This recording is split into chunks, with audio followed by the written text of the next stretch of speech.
रात के 8:30 बज रहे थे। गांधी चौक की चहल पहल अभी भी जोरों पर थी। भीड़ में एक साधारण सा नीला सूट पहने, दुपट्टा सिर पर लपेटे कोई सिक्योरिटी गार्ड नहीं, कोई लाल नीली बत्ती नहीं, बस एक साधारण सा झोला टांगे जिले की कलेक्टर डॉक्टर नंदिनी राजवंश खुद बाजार में घूम रही थीं। उन्हें देखकर कोई नहीं कह सकता था कि यही वो औरत है जिसके एक फोन से पूरा जिला कांपता है।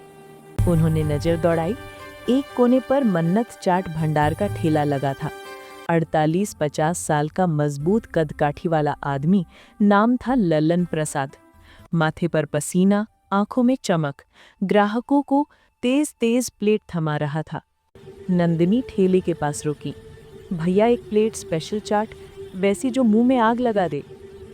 ललन ने मुस्कुरा कर देखा। मेम साहब, आज आपकी किस्मत अच्छी है, आग ही लगाऊंगा। उसने दोना में आलू, चना, मटर डाला, ऊपर से हरी लाल चटनी, दही और आखिर में अपना खास लल्लन मसाला छिड़का। नंदिनी ने जैसे ही दोना हाथ में लिया, तभी दो सफेद स्कॉर्पियो जोर से ब्रेक मारती हुई ठेले के सामने रुकी।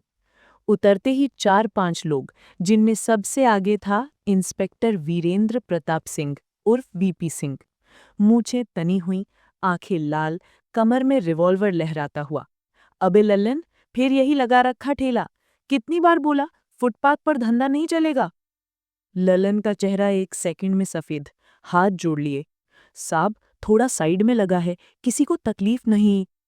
वीपी सिंह ने ठहाका मारा। हिस्सा देगा कि आज पूरा सामान सड़क पर? ललन घबराया। साहब, अभी बोहनी भी नहीं हुई, शाम तक थाने भिजवा दूंगा, कसम से। बस फिर क्या था। सिपाही किशन ने दही की हांडी उठाई और जोर से पटकी। सफेद दही सड़क पर फैल गई। वीपी सिंह ने खुद एक लात ठेले पर मारी। पूरा ठेला पलट गया। पापड़ी, चटनी, आलू सब गंदे नाले में। लल्लन जमीन पर बैठ गया, उसकी आंखों से आंसू। नंदिनी का खून खौल उठा। वो एक कदम आगे बढ़ी और ठंडी लेकिन कड़क आवाज में बोली, इंस्पेक्टर साहब, ये गुंडागर्दी है या पुलिसिंग? वीपी सिंह मुड़ा, एक साधारण सी औरत को देखकर नाक से कोड़ी। तेरी हिम्मत, चल हट यहां से, वरना तुझे भी अंदर कर दूंगा। नंदिनी ने दुपट्टा ठीक किया, आंखों में आग। मैं जा रही हूं, लेकिन याद रखिए, ये गरीब आज रो रहा है, कल आपकी बारी होगी।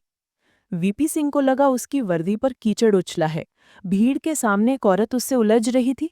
उसने तैश में हाथ उठाया और चटक! जोरदार थप्पड़ नंदिनी के गाल पर पड़ा। 5 उंगलियों के निशान तुरंत उभर आए। पूरा बाजार सन्न। कोई मुंह खोलने की हिम्मत नहीं कर सका।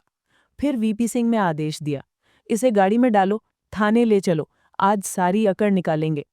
2 सिपाहियों ने नंदिनी का बाजू पकड़ा और घसीटते हुए गाड़ी में बैठा दिया। नंदिनी चुप रही। उन्होंने सोच लिया था, अभी पहचान नहीं बताएंगी। अब तक सिर्फ अफसर थीं, अब एक आम औरत बनकर देखेंगी कि सिस्टम कितना नीचे गिर सकता है। थाने पहुंचते ही उन्हें औरतों की हवालात में डाल दिया गया। अंदर पहले से 2 औरतें थीं। एक 42 साल की रुक्माबाई, जिसे ससुराल वालों ने झूठा दहेज का केस ठोक दिया था। दूसरी 25 साल की सोनाली, जिसने पति के मार से बचने को थाने में शिकायत की, उल्टा उसे ही चोरी का इल्जाम लगा दिया गया था। रात के 11 बजे वीपी सिंह पान चबाता हुआ हवालात के पास आया, सलाखों से झांका और गंदी नजरों से नंदिनी को देखा। मैम साहब, अभी भी वही घमंड? कागज पर साइन कर दो, लिखा है तुम नशे में गाली गलौज कर रही थी, साइन करो और निकल जाओ। नंदिनी मुस्कुराई। मैं झूठ नहीं बोलती। वीपी सिंह की आंखें सिकुड़ी। ठीक है, फिर दूसरा रास्ता है हमारे पास? उसने इशारा किया। 2 सिपाही अंदर आए, नंदिनी को बालों से पकड़कर घसीटकर एक छोटे अंधेरे कमरे में ले गए। वीपी सिंह के हाथ में मोटा डंडा। अब बता, साइन करेगी या ये तेरी नाजुक कमर से बात करेगा? नंदिनी जमीन पर बैठी, सांसें भारी पर आंखों में आग। मार लो, लेकिन याद रखना, एक एक चोट का हिसाब होगा। वीपी सिंह ने डंडा उठाया ही था कि बाहर तेज कदमों की आहट।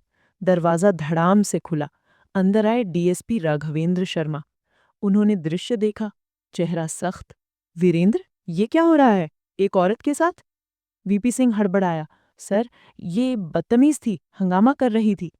नंदिनी ने शांत स्वर में कहा, रात में बिना महिला कांस्टेबल के मुझे छूना भी गैर कानूनी है, आप जानते हैं ना। डीएसपी को कुछ गड़बड़ लगा। ये औरत आम नहीं थी।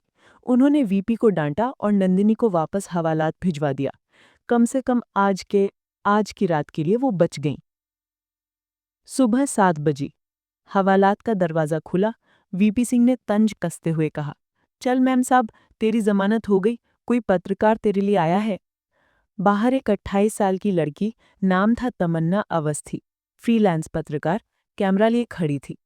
नंदिनी बाहर निकली। उन्होंने चारों तरफ नजर दौड़ाई। एक बूढ़ी माँ अपने बेटे के लिए गिड़गिड़ा रही थी। नंदिनी का सब्र टूट गया। वो धीरे से मुड़ी, सीधे वीपी सिंह की आंखों में देखा और बोली, inspector Virendra Pratap Singh, constable Kishan, constable Mukesh, constable Ravi. चारों के चेहरे से खून गायब। नंदिनी ने जेब से फोन निकाला, स्पीकर ऑन किया, डायल किया एसपी साहब का नंबर। हेलो, जी मैडम। मैडम, एसपी साहब, डॉक्टर नंदिनी राजवंश बोल रही हूँ। मैं अभी सदर थाने में हूँ। आपकी हवालात में रात काटी है। आपके इंस्पेक्टर ने मुझे थप्पड़ मारा था। आप 5 मिनट में अपनी पूरी टीम के साथ यहाँ पहुँचिए। गंदगी साफ करने का वक्त आ गया है। फोन कटते ही थाने में मातम सा छा गया। वीपी सिंह के हाथ पांव फूल गए। वो घुटनों पर गिर पड़ा।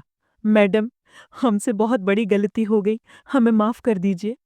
नंदिनी ने ठंडी मुस्कान दी।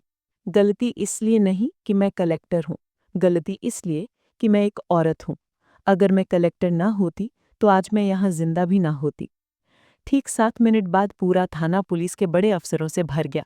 एसपी साहब दौड़ते हुए आए, सलामी ठोकी। मैडम, ये कैसे?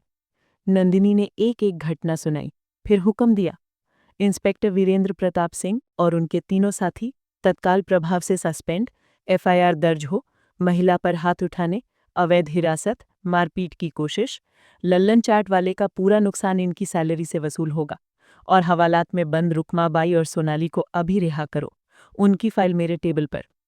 वीपी सिंह जमीन पर लौट रहा था। मैडम, मेरे बच्चे। नंदिनी ने एक बार फिर ठंडी आवाज में कहा, जब तुमने लल्लन का ठेला पलटा था तब उसके बच्चों का ख्याल नहीं आया था ना। बाहर लल्लन खड़ा था। नंदिनी उसके पास गई, हाथ जोड़े उसने। नंदिनी ने उसके हाथ पकड़ लिए।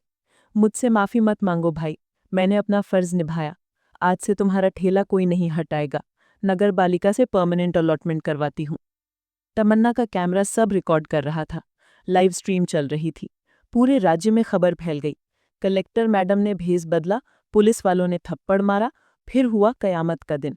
नंदिनी ने कैमरे के सामने सिर्फ एक लाइन कही, कानून के रखवाले अगर भक्षक बनेंगे तो मैं खुद भक्षक बनकर रहूंगी। ये वादा है डॉक्टर नंदिनी राजवंश का।